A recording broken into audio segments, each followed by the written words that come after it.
Thank you so much, Eurydice, for that wonderful introduction. And thank you to the University of Tennessee and AuthorFest for hosting me. I'm very excited to be here, and it's an honor to be the keynote speaker. I never imagined that this translation would bring me to Knoxville, Tennessee. I'm from San Francisco, California, where I still live, and my mother is from Vietnam, where I've spent some time. And for the past 14 years, I've developed a close relationship to Brazil ever since I moved there to discover a new place and teach English. So for me, it feels exciting and exotic to be visiting Tennessee for the first time. And yeah, so I'd like to talk to you today about the trajectory of Clarice Lispector's work across space, language, and time. It's a story about the afterlife of an author's work and how a person's writing, and even some version of that person herself, can morph into a kaleidoscopic array of forms that are continually being shaped by new readers, writers, and translators. And before I get into my talk, I just wanted to give you a little bit of a taste of Clarice herself. So I'm going to read a short piece that's almost more like a prose poem from this enormous collection that some of you may have, The Complete Stories, weighing in at almost 3 pounds, 645 pages, 85 stories, and a beautiful cover. And this one is called That's Where I'm Going, É pra lá que eu vou. And I'll read the first few lines in Portuguese, just so you can get a taste. É pra lá que eu vou. Para além da orelha existe som, a extremidade do olhar, aspecto, as pontas dos dedos, objeto. É pra lá que eu vou. A ponta do lápis, o traço.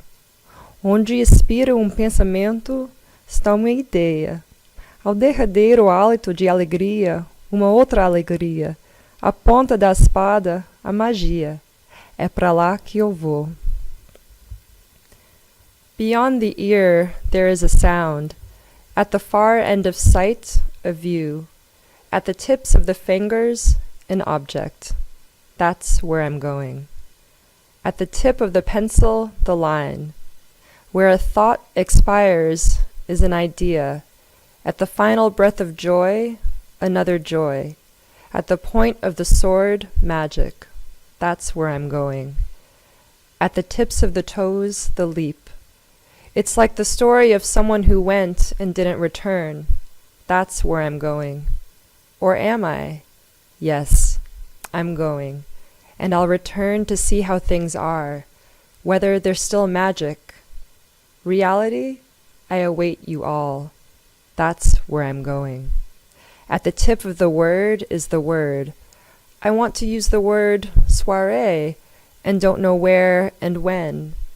At the edge of the soirée is the family. At the edge of the family am I. At the edge of I is me. To me is where I'm going. And from me I go out to see. See what? To see what exists. After I am dead, to reality is where I'm going. For now it is a dream, a fateful dream. But later all is real. And the free soul seeks a place to get settled. Me is an I that I proclaim. I don't know what I'm talking about. I'm talking about the nothing. I am nothing. Once dead, I shall expand and disperse, and someone will say my name with love. To my poor name is where I'm going. And from there I'll return to call the names of my beloved and my sons. They will answer me. At last I shall have an answer. What answer? That of love. Love. I love you all so much. I love love. Love is red. Jealousy is green. My eyes are green. But they're so dark a green that in photographs they look black. My secret is having green eyes and nobody knows it. At the far end of me is I I imploring, I the one who needs, who begs, who cries, who laments, yet who sings, who speaks words. Words on the wind? Who cares? The winds bring them back, and I possess them. I at the edge of the wind, the wuthering heights call to me. I go, witch that I am, and I am transmuted. O dog, where is your soul? Is it at the edge of your body? I am at the edge of my body, and I waste away slowly. What am I saying? I am saying love, and at the edge of love are we. So that's Clarice, and Clarice Lispector is a household name in Brazil, so famous that people refer to her by just her first name, Clarice, like the soccer star Pelé, the singer Caetano, as in Caetano Veloso, or the former presidents Lula and Dilma. You can discuss Clarice with taxi drivers and fruit vendors, particularly in Rio de Janeiro, the city where she spent most of her adult life, and where they've recently installed a life-size statue of her by the beach in her old neighborhood of Leme. When I went to New York 2 summers ago for the launch of the Complete Stories, I happened to walk into a Brazilian beauty salon. I told the Brazilian esthetician in Portuguese that I was getting ready to debut the Clarice Lispector book that I'd translated, and she, while waxing my armpits, exclaimed, "Que chique! So fancy, no wonder you're sweating." As a Brazilian, she knew it was a big deal. Like Mark Twain, J.D. Salinger, or Toni Morrison for us, Clarice Lispector is a writer whom Brazilians often first encounter as teenagers in school. Passages from Lispector stories regularly appear on the vestibular exam, the Brazilian version of the SATs, and her work is a staple of university courses on Brazilian literature. Today, nearly 40 years after her death, the work of Clarice Lispector is not only required reading in Brazil, but she's also attained the status of mystic, sage, and glamorous literary icon, all rolled into one. Her famously beautiful face is everywhere, and all sorts of deep and inspirational quotes are attributed to her on the internet, whether or not she actually wrote them. For every educated Brazilian, reading Clarice is a necessary rite of passage, with all that comes with it, a mix of intimidation and the potential oppressiveness of something compulsory, but also the ecstasy and wonder of discovering a voice that speaks to you like no other, an especially powerful experience if you're a passionate and confused teenager. Clarice's writing is both simple and complex in ways that defy explanation, even from the so-called experts. Clarice Lispector became a literary sensation at the age of 23 in 1943 with her first novel, Near to the Wild Heart, Perto do Coração Selvagem, about the coming of age of a young woman named Joanna who leaves her husband, and which drew comparisons to the stream of consciousness style of Virginia Woolf, Catherine Mansfield, and James Joyce, from whose novel Portrait of the Artist as a Young Man, Clarice lifted the title of her own novel. Mansfield was the only of those authors she claimed to have read at the time. The following year, Clarice herself married one of her law school colleagues, Mauri Gurgel Valente, who became a diplomat and with whom she would have 2 sons and live in Rome, Bern, Switzerland, and Washington, D.C. She eventually divorced him and moved back to Rio de Janeiro with their 2 children. Over the course of 4 decades, from 1940 to 1977, Lispector wrote 9 novels, more than 85 short stories, most of which appeared in 5 collections during her lifetime. And the Complete Stories is drawn from 9 different sources, so some of them posthumous. And she also wrote various newspaper columns and literary sketches known as crônicas and children's books. There were moments when she fell out of favor and then was popular again, yet by the time she died from ovarian cancer on the eve of her 57th birthday in 1977, she was already accepted as a literary great. In the only televised interview with the writer, conducted several months before she passed away, Clarice mentions one of her most notoriously difficult novels, The Passion According to G.H., difficult for being an often abstract, meandering, and mystical meditation on the nature of existence, among a lot of other things.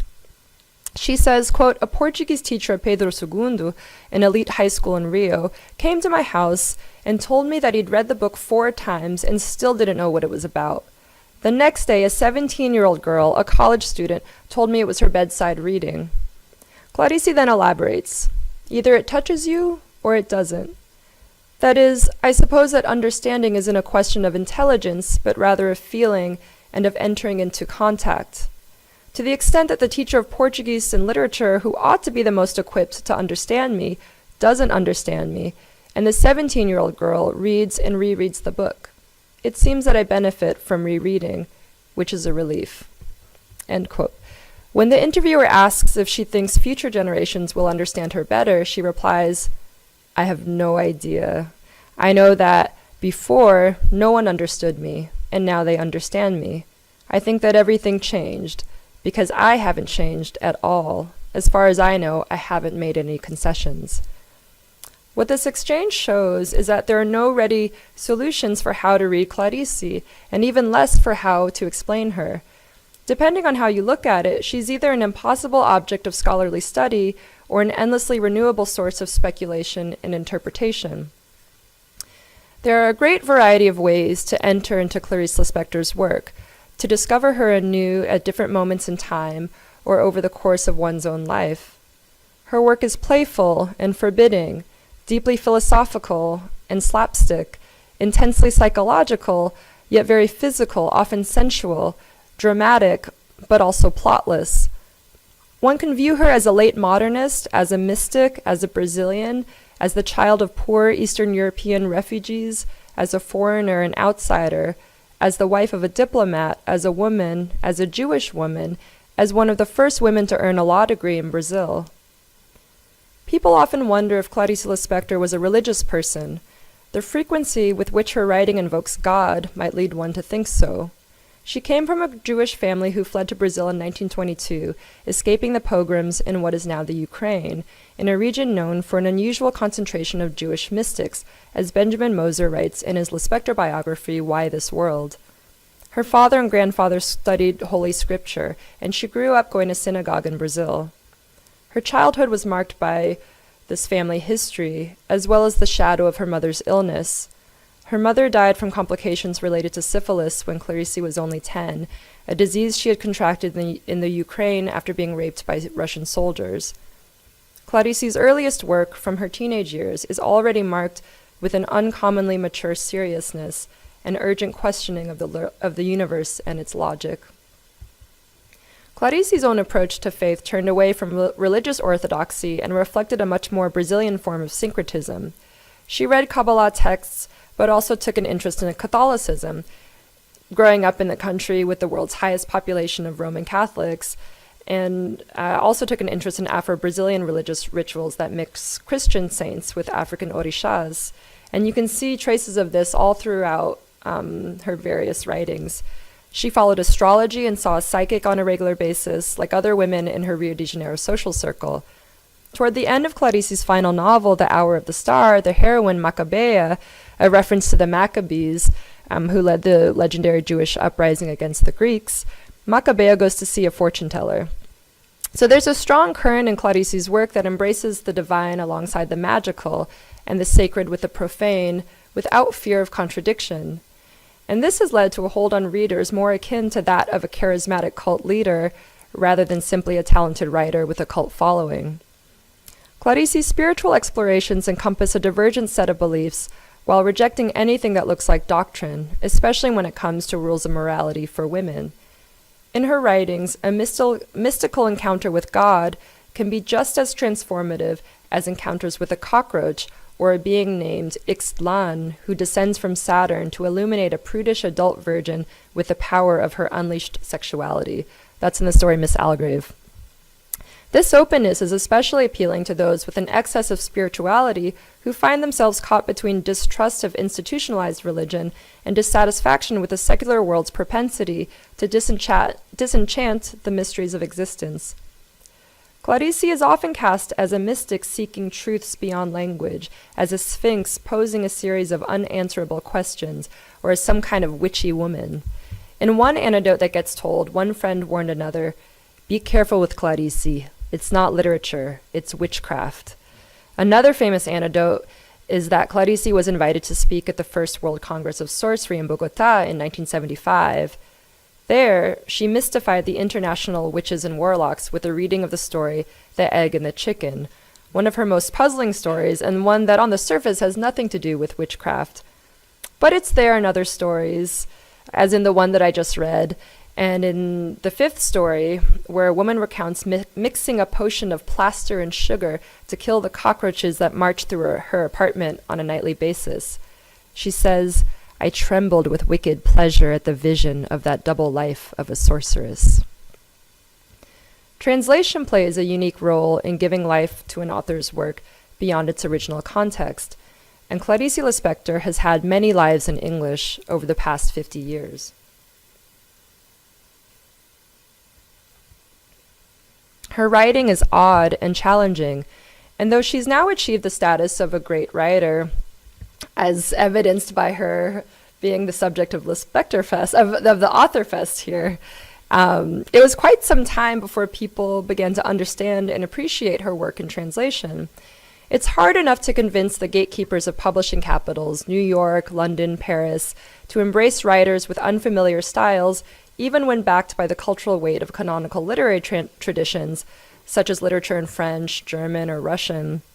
And so it becomes harder still to convince publishers and audiences to invest their energies in a writer like Clarice Lispector, whose work comes out of a literary tradition considered minor or virtually unknown and underdeveloped in these capitals.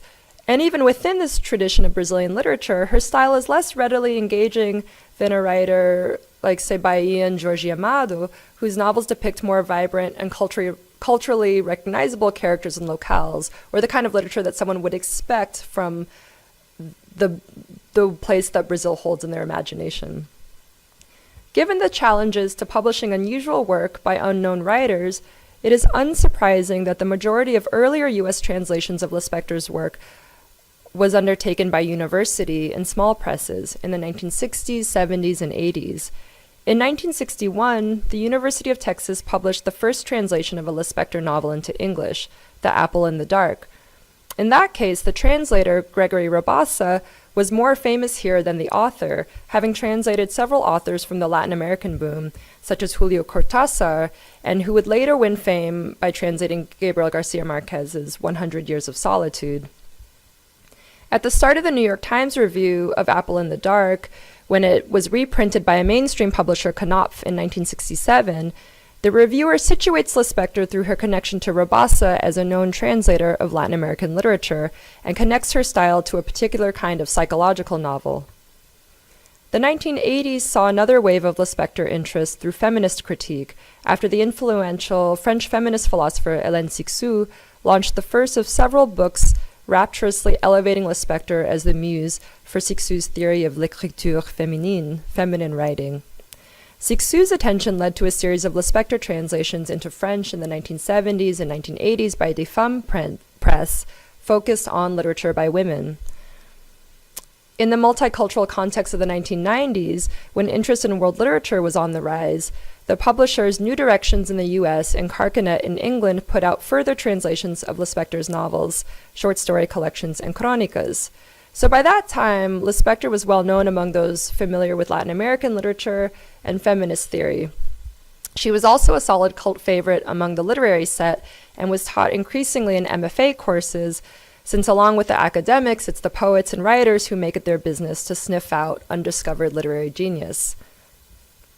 Yet none of these previous iterations of Clarice in translation has approached the level of, quote, Lispector mania that we've been witnessing with this latest series of translations from New Directions. This new series began in 2011 with The Hour of the Star, gained momentum with the simultaneous release of 4 other novels in 2012, and culminated in the publication of the complete stories last August, which made the cover of the New York Times Book Review, the first for a Brazilian author. New Directions and the series editor Benjamin Moser plan to keep on releasing new translations of the remaining 4 novels over the next few years, and eventually new translations of the Crônicas, the letters, and children's books, until we achieve a Clarice Lispector complete works in English. So it's very ambitious, very exciting. So this new series, what we might call a 4th wave of Lispector in English, has brought her an unprecedented level of prominence on the world literary stage, in a way that has brought her reputation much closer to what it is in Brazil. When the complete stories first came out, none of us who worked on the book had been anticipating the level of excitement that accompanied it. Hyperbolically rapturous reviews came out every day. People grasped for ways to comprehend the shock of a talent they had previously been blind to. They sought to locate Clarice in the international canon by comparing her to a dizzying range of writers, including Kafka, Borges, Nabokov, Chekhov, Woolf, Joyce, Sartre, Wittgenstein, Gertrude Stein, Edith Wharton, and even Ovid, Rabelais, and Groucho Marx. All over the map. At a certain point, all these different comparisons seem absurd, but on the other hand, it's a sign of how far-ranging Clarice's writing is and how much it's impacting people, where they search for whatever other writer who's touched them that she reminds them of. One reviewer wrote, quote, "This welcome overdue publication of the complete stories of Clarice Lispector fills a hole in our literary history that many of us didn't even know existed." Another referred to this Lispector mania as the Bolaño treatment, referring to the explosive popularity of Chilean writer Roberto Bolaño after The Savage Detectives came out. In general, it's a great time for books in translation, with Ferrante fever in full swing and Karl Ove Knausgaard becoming a literary rock star. In the year since the complete stories came out, I've been paying close attention to how this rediscovery of Clarice Lispector via the new translations has been impacting the literary world. I've noted how she's gradually moving away from the formerly necessary qualifiers like the great Brazilian writer, the greatest Jewish writer since Kafka, the Brazilian Virginia Woolf, and into a new space where writers in English will drop casual references to just Clarice Lispector or Lispector, with the assumption that their readers should already know who she is and why she's important. I've visited several high schools, universities, where she's being read not just in Latin American literature courses, but also in English and creative writing classes. And today I'm reminded that she was, back in the 80s and 90s, it continues to be read in gender studies classes. So I think, that history of feminist critique and focus on women writers, they were really, part of the forefront of getting Clarice Lispector's work into readerships beyond Brazil. Lispector quotes turn up in contemporary American poems and stories as epigraphs to books. I just keep seeing her name everywhere. And I envision the day when postcards of Clarice's gorgeous face appear next to those of Virginia Woolf, Joan Didion, and Simone de Beauvoir in bookstores and gift shops. And I wonder whether it will be a sign of literary triumph or cultural decadence. But I think it's important to have heroes and icons, and so I'd rather that they be strong literary women than the pop star of the moment. Although nothing wrong with Beyonce or Solange. In Brazil, the attention for these new translations is causing Brazilians to revisit their Clarice as well. As I mentioned earlier, many Brazilians read Clarice when they're still teenagers, and they associate her with their youthful obsessions. So this new wave offers an invitation for people in Brazil to return to Clarice with fresh eyes. The English version actually marked the first time all of the stories were collected in one volume, and it was only this year that the Portuguese version was published as Todos os Contos in both Brazil and Portugal. This is a direct effect of the attention that the translation got in North America. Both Portuguese editions use the same cover as the American one, creating an iconic status for this single volume across languages. And I'll just hold it up again. So, if you see it, I think the one in Brazil, I got the one from Portugal, which has a soft cover, but the one in Brazil also, it's very rare for a book to come out in hardcover in Brazil. So to have it look exactly like this, except say Todos os Contos, is also it's very special as a book object in Brazil. And it's such a valuable resource to have all her stories together in one place and to be able to trace her writing career over a lifetime in one volume. So I imagine it's going to change how people understand the trajectory of her work. Right now, her most canonical of the short story collections are Family Ties and The Foreign Legion. And I think it's just been harder to find the earlier stories, the later stories. And so, I think we're going to see a flurry of more and more people writing about a greater variety of her work. People often ask me why this attention for Lispector is happening now. There's no single explanation, but I suspect it's a perfect storm of factors, part of which I've been talking about. The previous generations of Lispector scholars and translators laid the groundwork for her ready entry into the international literary canon, and it was the momentum of this latest series of translations that launched her into more mainstream literary fame. The new series itself was launched as a result of Benjamin Moser's compelling Clarice Lispector biography, Why This World, and that came out in 2009 from Oxford University Press. So again, note how a university press started this trend. The success of the biography led to renewed interest in Lispector, and in turn, New Directions decided to reissue the old translation of The Hour of the Star in Giovanni Pontiero's version. But Benjamin Moser, her biographer and now the series editor, who's a very convincing person, he convinced, basically strong-armed the publisher Barbara Epler that they needed to put out a new translation and that he would do it very quickly and would kind of oversee this whole new series. And so he convinced them to put out new translations of her work, to translate books that had never been translated before. And so this momentum's just been going, and I think the stories push Lispector's acclaim to a whole new level, in part because they are more accessible than the novels as a point of entry into Clarice.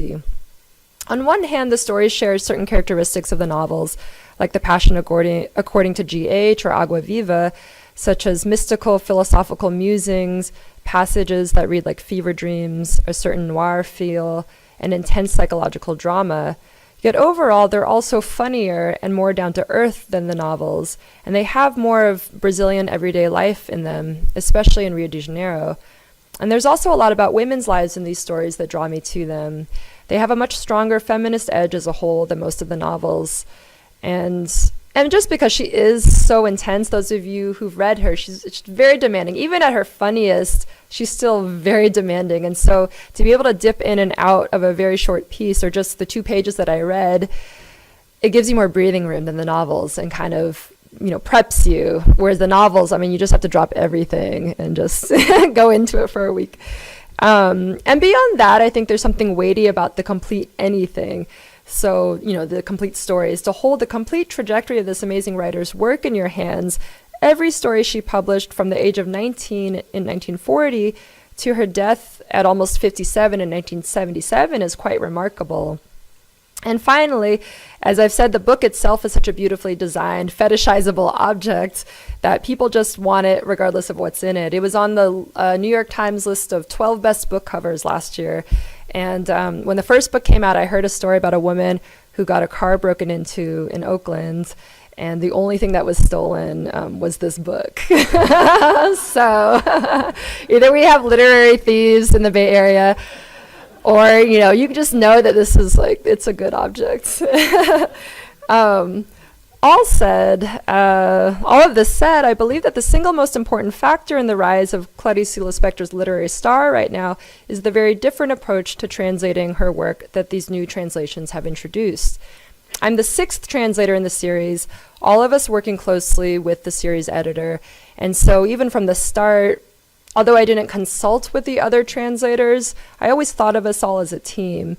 And before I started translating this book, I read all the other translations and kind of noted what the house style was. And I noted certain key choices, key words, but also I could see how each translator had their own idiosyncrasies. So, I have all different kinds of English from different parts of the US.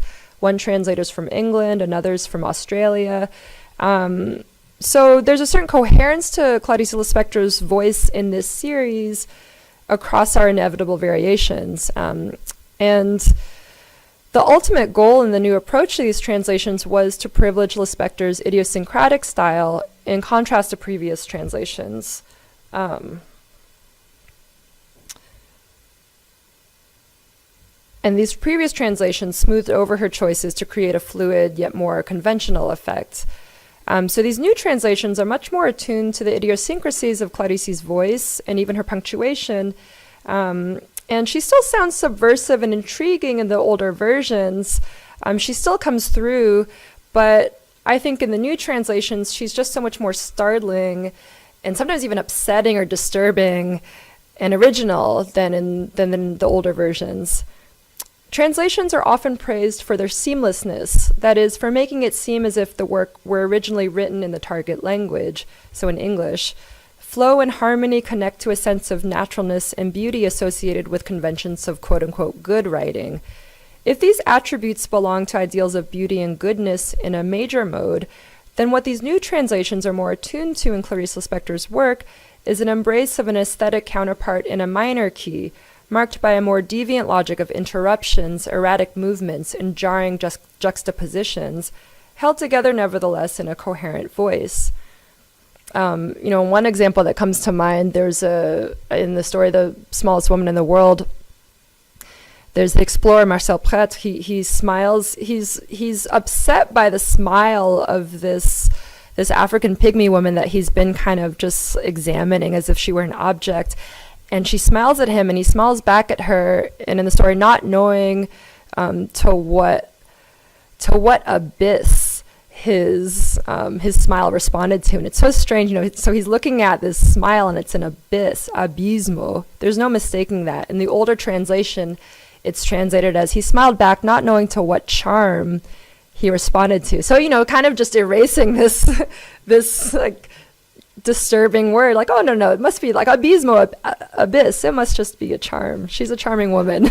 so this is an example of the kind of things that the new translations are doing. Ronald Souza, the first translator of The Passion According to GH into English in 1989, describes his translation as, quote, more conventional than the original, and he subordinates what he calls literary devices to what he describes as delineation, first and foremost, of the intellectual position set forth in the book. In essence, dispensing with the confusion of its excess style in favor of spelling out its meaning for the reader. He asks us to, quote, imagine a much greater sense of potential language chaos in the Portuguese, end quote. And I'm sympathetic to him. I mean, there's just no way to get the subtlety of how she's deforming Portuguese. But I'd also say that taking that approach from the start backs away from the challenge of conveying Lispector's bold, open-ended experiments, and instead asks the reader to take it on faith that the original really is wild. Lispector translators Earl Fitz and Elizabeth Lowe, also from this previous generation in the 90s, they forgive the shortcomings of Giovanni Pontiero, Lispector's most frequent translator into English, and kind of one of my forebears that I had to contend with. He translated a lot of the most canonical stories throughout the 1970s and 80s, The Hour of the Star, many of the novels. And so Fitz and Lowe, who are also Brazilianist academics, they conceded at that moment in time they needed to have some concessions to gain an English-speaking readership. They write, although the Pontiero translations have elicited criticism for their lack of accuracy and fidelity to the stylistic nuances of the original, Pontiero must be credited with bringing Clarice Lispector, an internationally celebrated writer, to the attention of a greatly expanded new audience. So this time around, I was lucky enough to have an editor and publisher who already believed in taking a riskier stylistic approach to Clarice's work. So with these gatekeepers on my side, the biggest challenge was figuring out how to do justice to Clarice's voice and her poetry in English. I had to become attuned to where her Portuguese deviated from standard Portuguese, and in what way, and then figure out how or if I could do something similar in English. She bends Portuguese in all sorts of subtle ways, but it still sounds good in Portuguese. So she bends it, but she doesn't break it. So the trick was to bend English as far as I could in a way that felt equivalent to what she was doing, but still make it sound convincing and not like I was just translating things literally. A key part of what gives Clarice's deviations from standard Portuguese a certain poetic conviction is the coherence of her voice and its rhythms. Repetition is very important in her work, whether refrains that produce an incantatory feel or thematic crescendo, anaphoric structures that lend a biblical tone, the slapstick effect of a repeated catchphrase, or the compulsive reiterations of an obsessive mind, like Laura's in Imitation of the Rose. I noted that earlier translations of the stories would vary key phrases that would be repeated as many as 3 times on the same page, particularly in that story, which is about a woman kind of struggling to hold on to her sanity. And to me, that varying phrases that were repeated in the original really broke the spell. Clarice's voice is very distinct, but she does so many voices in such different registers across these stories that I write in my translator's note that in doing translating 4 decades of her work in 2 years, it made me feel like this one-woman vaudeville act, just kind of shouting, laughing, crying, musing, tap dancing my way breathlessly across the stage. It was a transformative experience, but also very emotionally challenging because her characters are always going through a crisis or having strong reactions to the world around them. It was also very intense because I was translating a woman's entire life through her stories, and I'm 37 now, so almost at the midpoint of Clarice's writing life. Her early stories feel very young in that she's excited about language and the possibilities of writing, and then she achieves this mastery of a very literary form in her most canonical collections, Family Ties and The Foreign Legion. Those stories required the most fine-tuning because they were so tightly constructed and the language was so poetic yet precise. And within those, Love is the story that I found the densest in terms of its poetic language and how it shifts registers. So I did more drafts of that than any other story. And that's the story I'm going to be talking about tomorrow, kind of just going through my process in the translation workshop. So in this trajectory of Clarice's work, in her last decade, in the 1970s, she kind of hits this moment of fatigue, and she's just tired of her literary reputation, even of life in general. You just get this sense of this weariness and lack of patience in the world with her writing. So in the Via Crucis of the Body and Where Were You at Night, and her long 2-part essay, Brasilia, her language starts getting more pared down. It feels raw, more spontaneous. She's interested in what she calls the anti-literature, and she writes most of the collection of the Via Crucis of the Body in one weekend. So it really feels kind of like, tossed off, like really kind of loose and raw in a way that her earlier stories, which you could tell she just elaborated on so carefully, they don't.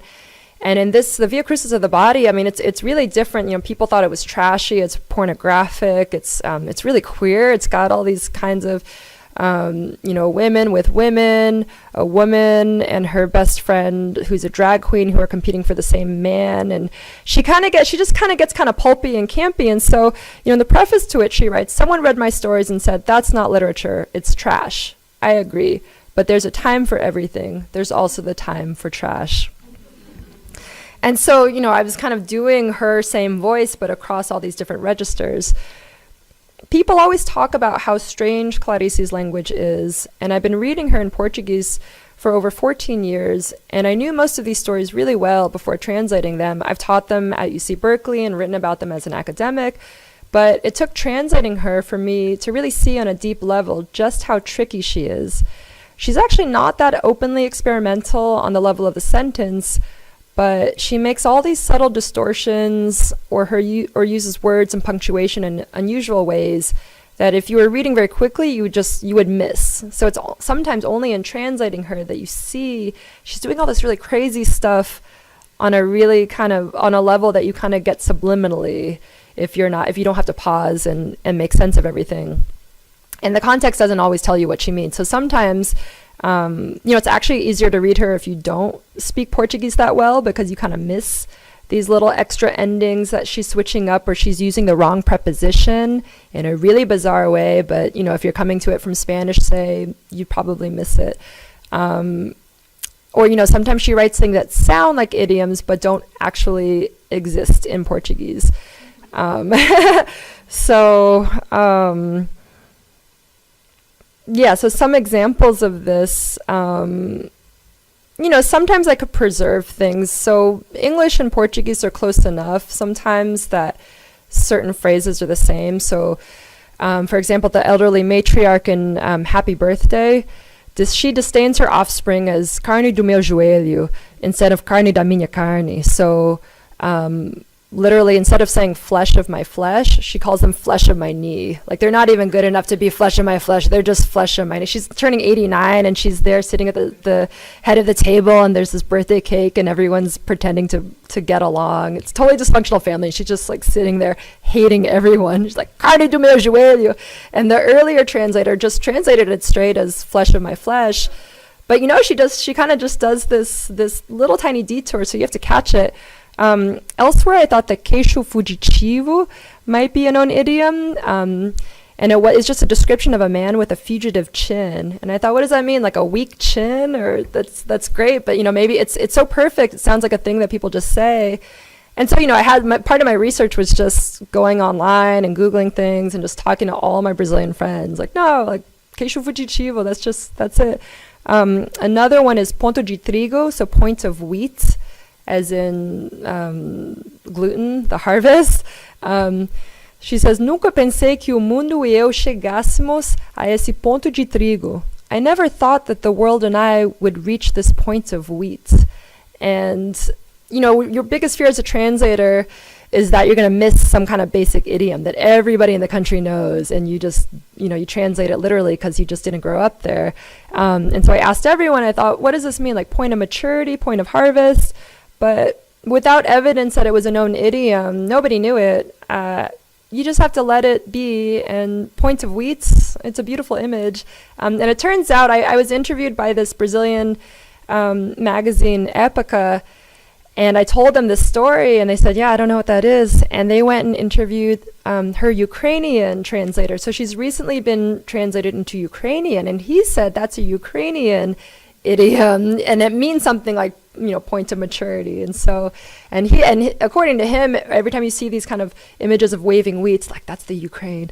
So, you know, it's the plot thickens. But as far as you know, in trying to replicate the experience of a Brazilian reading Clarice Lispector in the original, the Brazilian reader also just point of wheats. You know, you just have to let it be.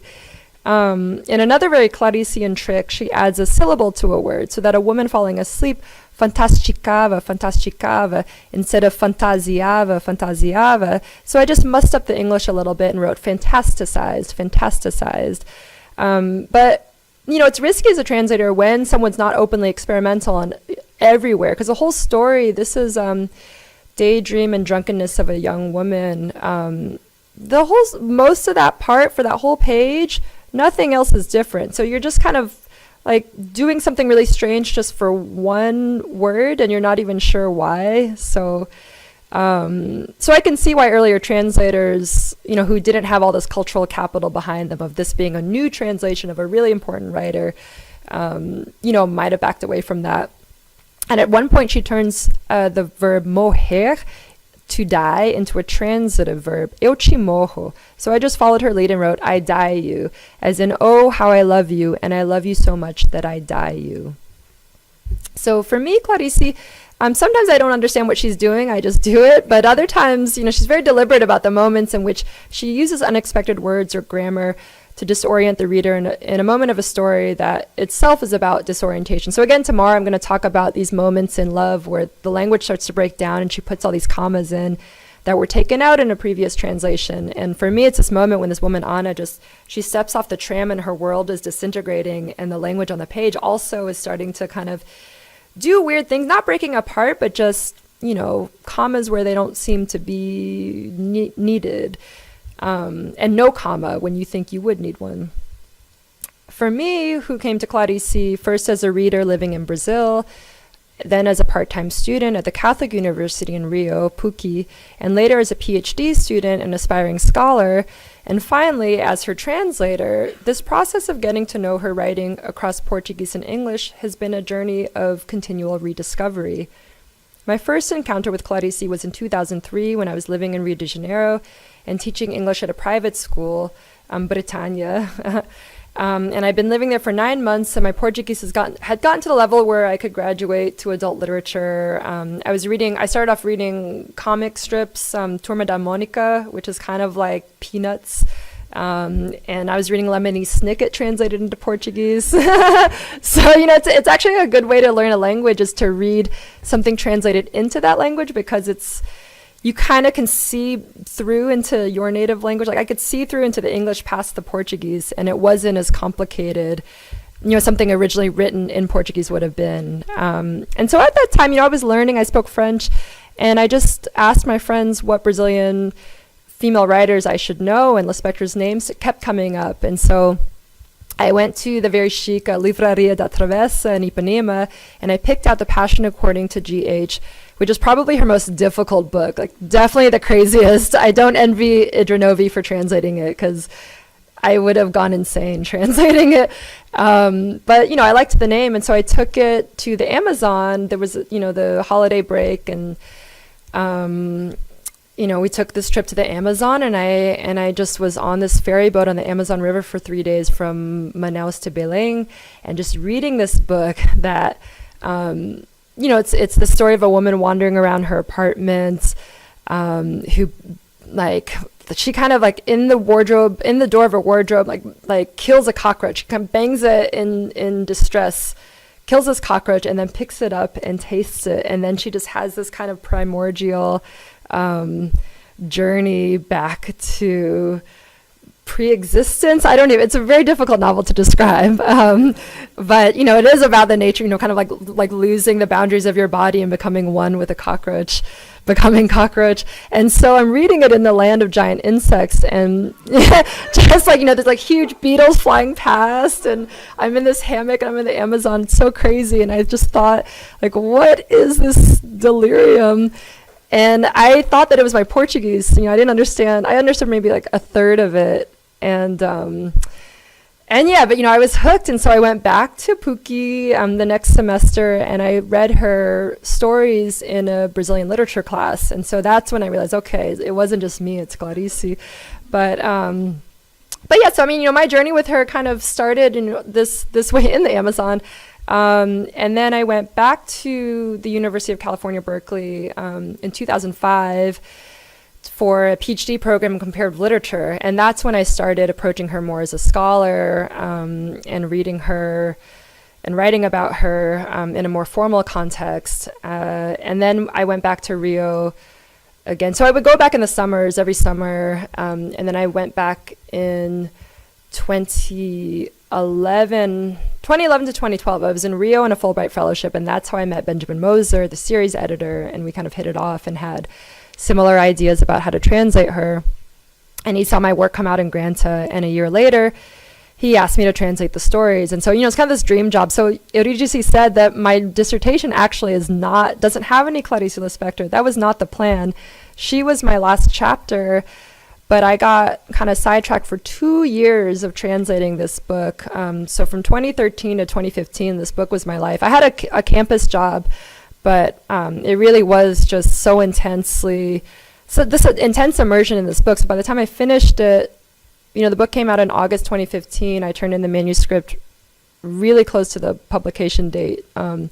Maybe May was when we finally finished it, and I turned around and finished my dissertation, and at that time I was so tired, I just thought I have enough material on Elizabeth Bishop, so I dropped it. But so, I had this plan to be a Lispector scholar of some sort, but the title of this talk is Rediscovering Clarice, so I had this kind of journey in which I had such a different relationship to her as a translator. I felt such a pressure and responsibility to get it right. People have such strong feelings about her, in part because her voice is so intimate and she speaks these truths that feel like poetry and philosophy, like she's just talking to you across the kitchen table. And the stakes are high when you translate a book with the aura of a sacred text. One reviewer wrote, "It might even become your Bible after reading the complete stories." Another predicted it was, quote, "bound to become a kind of bedside Bible or I Ching for readers of Lispector." It's not the Bible, Benjamin Moser, my editor, reminded me at one point when I was worried about maintaining the traceability of certain key words across the collection. I think coming from a scholarly place, in solidarity with readers prone to exegesis but cut off from direct access to the original, it's rare for writers to get a second translation into English, and so the goal of this series was to elevate the Gospel of Clarice to its proper glory by lovingly restoring every comma, semicolon, abrupt paragraph break, insistent repetition, and nonsensical turn of phrase that had been excised or steamrolled in previous apocryphal versions. And so for me, this linguistically remastered version of Clarice invades your body with subtly jarring choices that establish her own rules of reality and grammar. And yet, I think another thing that having to reapproach her as a translator versus a scholar helped me do is just, come into contact with imperfection and the risk of failure in a way I hadn't before. There's no such thing as a perfect translation. The pieces that make up different languages never correspond exactly. And, despite this kind of aura of the mystic or this kind of, oracular voice of Clarice, in the end, it's just, as the translator, it's like someone's grubby fingerprints all over the word of another. Translation is interpretation. I had to decide when a mulher was just a woman and when she was a wife. It's the same word in Portuguese. Was a mulher vulgar a common or vulgar wife woman? I wrote a memo to my editor outlining a 3-point argument for why galinha had to be chicken instead of hen in the stories. I'll talk more about that tomorrow, especially in a chicken and in the egg in the chicken. And I did my best to divine where significant distortions of language lay and how best to convey them in English, but there were also reminders of the limits of blind adherence to the authority of the original, that in fact it was not Holy Scripture. There are all these trivial typos or inaccuracies that we decided to fix. Like Caetano Veloso was spelled with 2 L's, and we said, let's just fix it. And, sometimes your human brain can falter. At one point, I translated verão as winter instead of summer, and I just caught that. There's another time I thought, oh yeah, Russian mountain ride. That's so weird, but what's not weird in these stories? And then a friend pointed out montanha russa. He said, doesn't that just mean roller coaster? That's in a buffalo. So, I was very thankful to have caught that mistake. Although then, that led me to think, the etymology of it is that roller coasters they came from Russia and used to be called Russian mountain rides. So in The Egg and the Chicken, Clarice writes, understanding is the proof of making an error. Throughout Clarice's work, there's something I think of as an ethos of error. She was constantly reminding me to accept error and imperfection and just break some eggs and get loose. So in my own relationship to Clarice Lispector's work, the greatest sense of rediscovery is in reorienting my approach to her from this object of scholarly study in which I attempted this delicate dance of trying to explain and describe her without foreclosing possible further meanings. So I'm moving from this kind of more literary analytical approach to the act of trying to understand what she was doing in order to perform it and to reproduce it as best as I could in English. The latter approach of understanding through remaking came as a huge relief and revelation to me. I never really liked trying to tie her up in this neat bow in an essay or a dissertation chapter.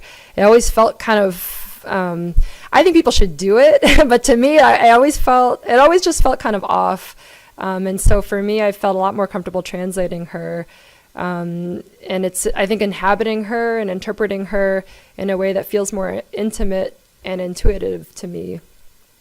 And so in performing this score or script like an actress or musician, I got to inhabit all sorts of Clarice voices, most of them female. The majority of the 85 stories are told from the point of view of a woman, either first person or as the protagonist. And her stories have always been my favorite because of this approach to these kind of women's way of being. And she sees into the intricacies and deep emotions of women's everyday lives, these crises and difficulties that often go unrecorded. And I felt very connected to these stories. When it came to a type of story or character that I privately referred to as women on the verge, shorthand for Pedro Almodovar's film, Women on the Verge of a Nervous Breakdown, I knew instinctively how these women would talk, act, and think in English. I've been a distracted teenager and a woman who has betrayed and been betrayed, but never a housewife, a mother, an elderly widow, or exotic dancer. Yet I felt the pulse of their presence in the world. How do I know? Knowing, Clarice writes at one point. My own assurance came from a mix of recognizing my own obsessive mind and emotional intensity in these women at different stages of their lives, and from drawing on that detailed archive of womanhood that most girls unconsciously accumulate while growing up, both firsthand or through representation. Clarice's women are over the top in ways that feel tragicomic, slapstick, disturbing, and very real. Their manias conjure precisely those moments when your grip on the world starts to waver, but you know that everything going haywire in your head is still really happening to you. They are on the verge in myriad ways, on the verge of exaltation, greatness, dissolution, spiritual ecstasy, on the verge of blossoming into womanhood, becoming nuns, leaving their husbands, forgetting their families, getting assaulted, being abandoned, murdering someone, losing their minds. I was a woman on the verge over and over for 2 years. When I think back on that time, I see something like a film montage of women in front of mirrors, an image that recurs throughout Clarice's body of work, my favorite of which, He Drank Me Up, involves a woman slapping her face into rebirth after panicking that her male makeup artist and rival has erased her face. It's really good. This journey of rediscovering Clarice has only just begun for me and for all the new readers who are coming to her now through these new translations and their counterpart new editions in Brazil, and through further translations that are now proliferating around the world in Hebrew, Ukrainian, Dutch, Korean, and perhaps one day in Yiddish, the home language of Clarice's Jewish family. And I'm now working on edits for the paperback edition of the complete stories, which will feature 3 new stories that Ben Moser found in an archive while editing Todos os Contos in Portuguese. And already I'm finding new ways of approaching Clarice, and I'm trying to hold myself back from making too many new decisions. With translation, you can always push your choices one step further, refine the tone or register, or back up and try a slightly different direction. So in some ways, deadlines and final printings are a mercifully arbitrary end to an infinitely variable process. After that, it's up to the reader and future translators to carry the work to another place. Thank you.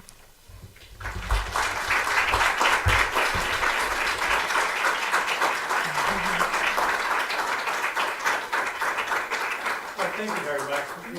Folks, before we entertain questions here, I would like to make 3 announcements. I don't know if you noticed when you walked in, we have a wonderful exhibit of Clarice and Dispatcher's books outside. Sandy Leach, our subject librarian in Portuguese and Latin American Studies, was kind enough to prepare a little cartridge cart there outside. So have a look when you roll out, and if you're interested in any of the books, bring them up to the checkout desk on the 2nd floor. And also, please stay over until the end of our discussion Q&A section here, because we have we will be drawing 4 gift certificates for the Brazilian residents Brasileiros here in Knoxville. And we are also all invited for a small reception that we will have upstairs in the Mary Greer room. That's on the 2nd floor across from the checkout desk. Thank you very much. So,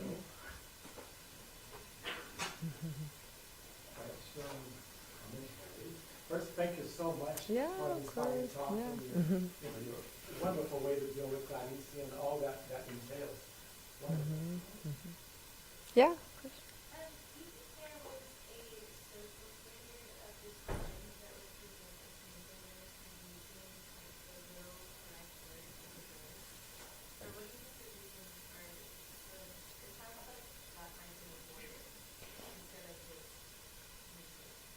I mean, some of the choices I think are bizarre. Like that one, I don't know. But I do think that modes of translation have changed over time. And then also when the first time an author gets translated, especially if the author's coming from kind of a less respected literary tradition, a kind of less canonized, the translator has this impulse to kind of improve the writing, so you think, or when we're confronted with things we don't understand, it's disturbing and you think, you're like, what? No, that doesn't make sense. Let me make it make sense. So I think that's always the temptation with translation. I even catch myself doing it. I'll embellish or try to fill in a blank, and oftentimes she stops. She doesn't fill in the blanks. And so I think, like I was saying, it's hard enough to get publishers to take a risk on an unknown writer who's kind of strange. So I think it's just, I mean, that's it happens to a lot. It happens to a lot of authors, but it's like people talk about with the Russians, Tolstoy, Dostoevsky, there's the Constance Garnett translations, and I think of a famous instance in Anna Karenina. She doesn't, I don't know who the he left already, the but she doesn't translate I'm pregnant, or there's like these kind of moments of censorship, but there and some other new translations that have come out, or new translations of Proust and of Flaubert, that also are kind of trying to restore the idiosyncrasies of their language, places where it's not as elegant as, say, people like the Scott Moncrief earlier Proust translations might have done. So, but there's no one way to do it. So sometimes it comes down to a matter of personal style, or how you hear, or how you read the text. Yeah. Were there ever points where there were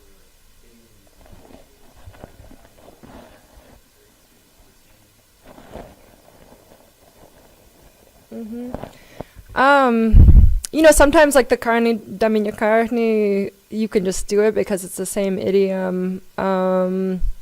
There's one in The Smallest Woman in the World. I can't remember what it is in Portuguese now, but that has an English equivalent that was very close, and she was just using the same.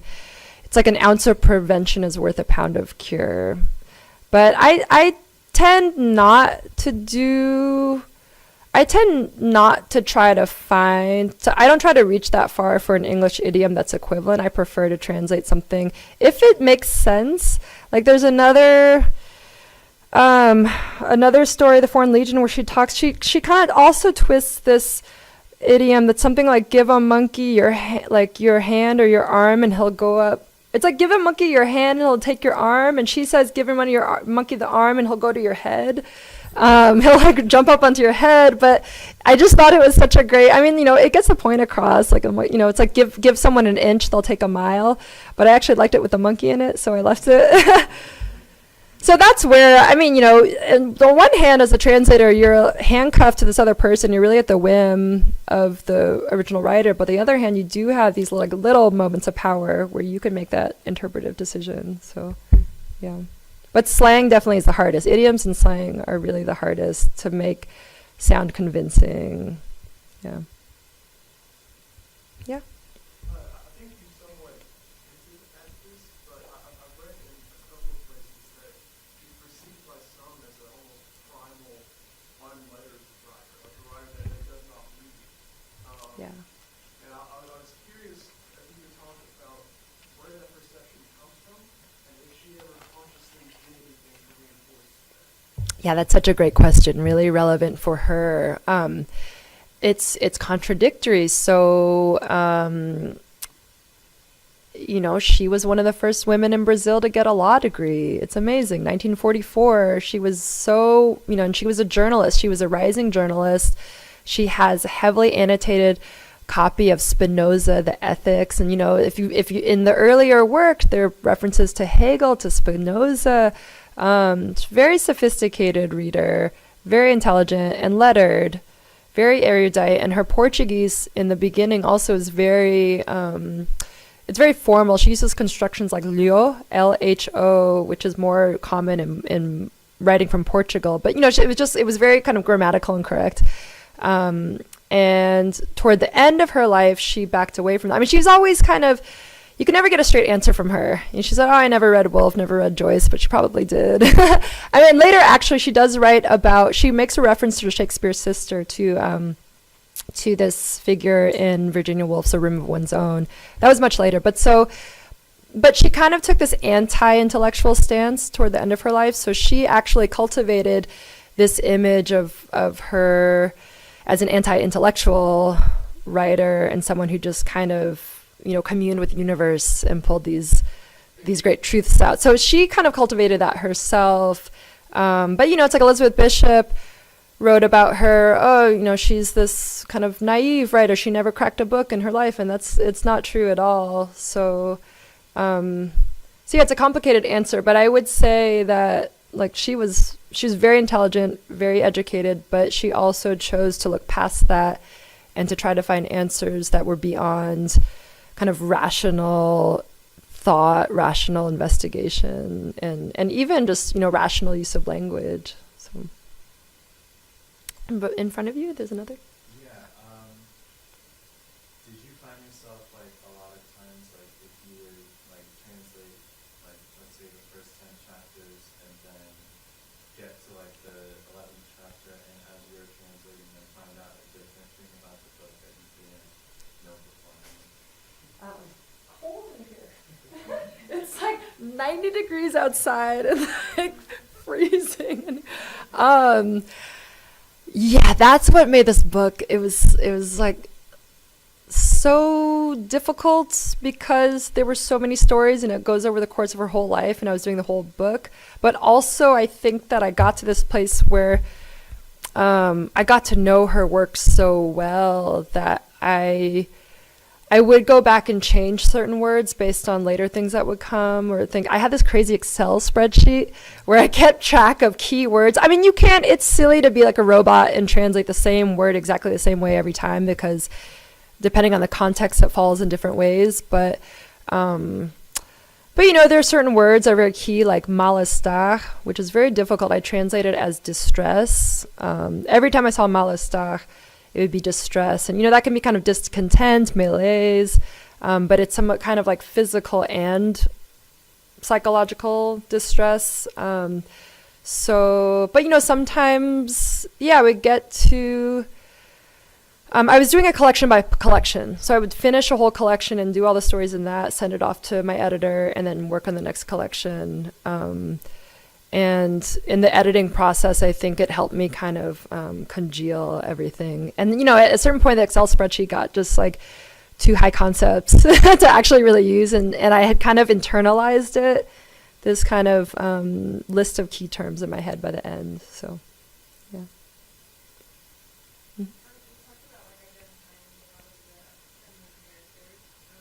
Mm-hmm.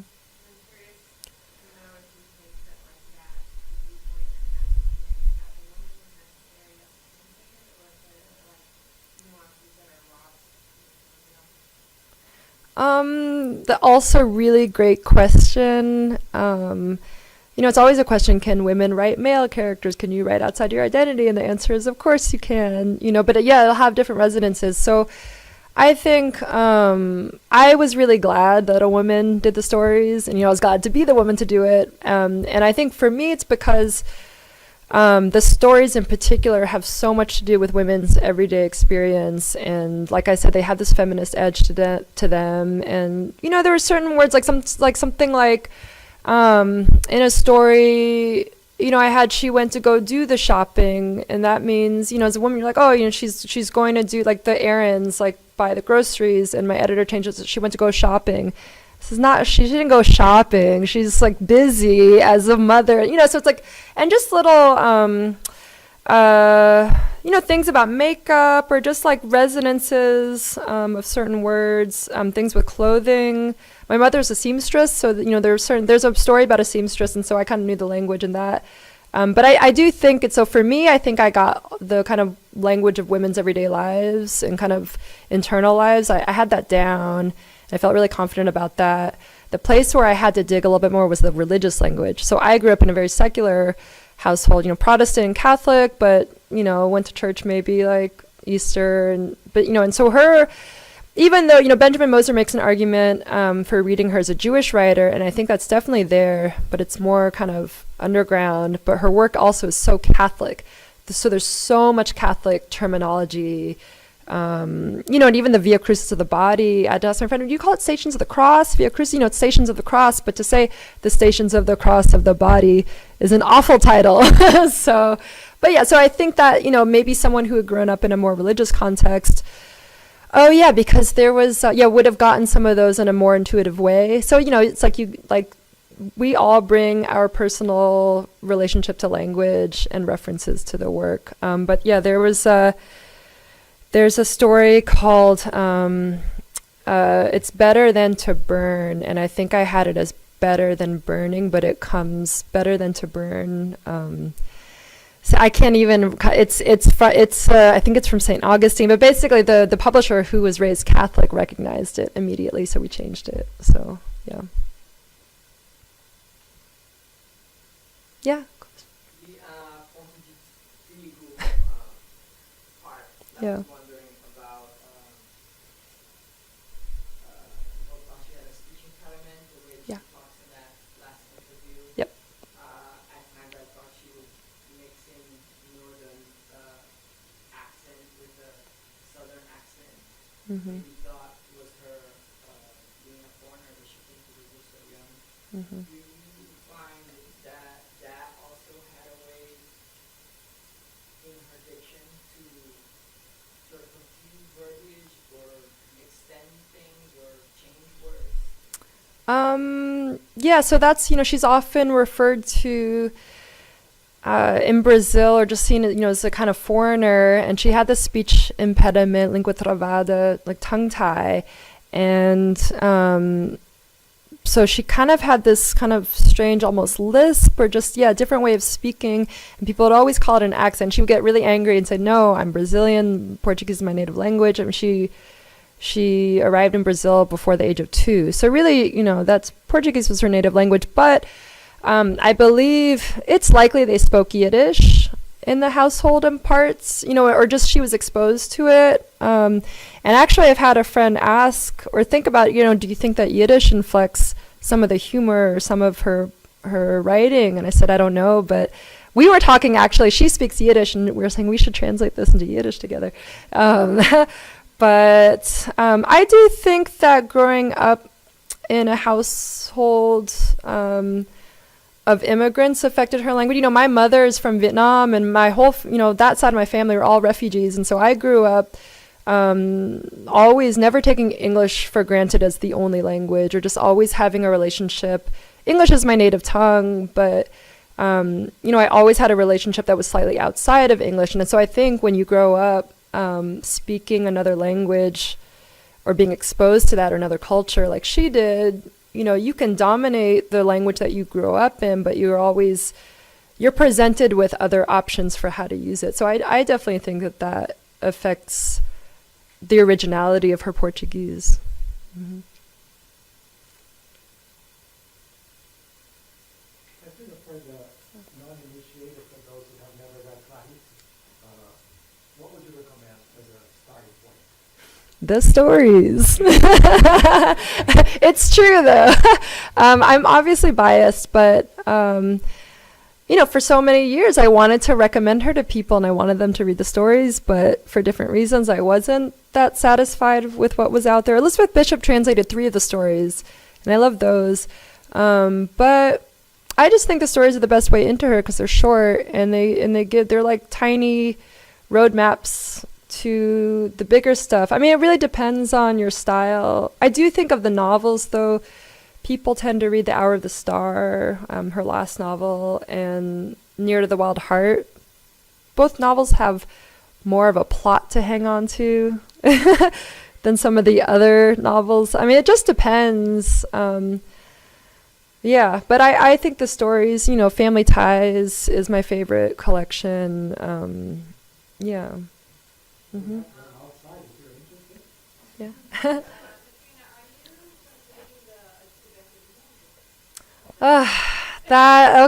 Yeah. I don't know.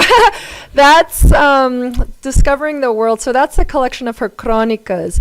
So in this collection, it also really asks the question of, what is a story, what's not. I mean, there's so many things in here you would call a prose poem or an essay or a crónica, this kind of shorter literary journalistic sketch. So there's a collection of her crónicas that Giovanni Pontiero translated. So New Directions is still selling that. So you can buy her crónicas now, but that's the plan, to have a new translation of the crónicas.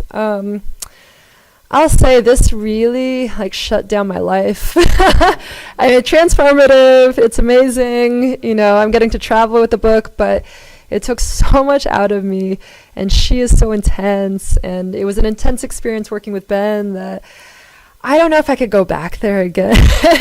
This was the one that I really wanted to do. So someone will translate it.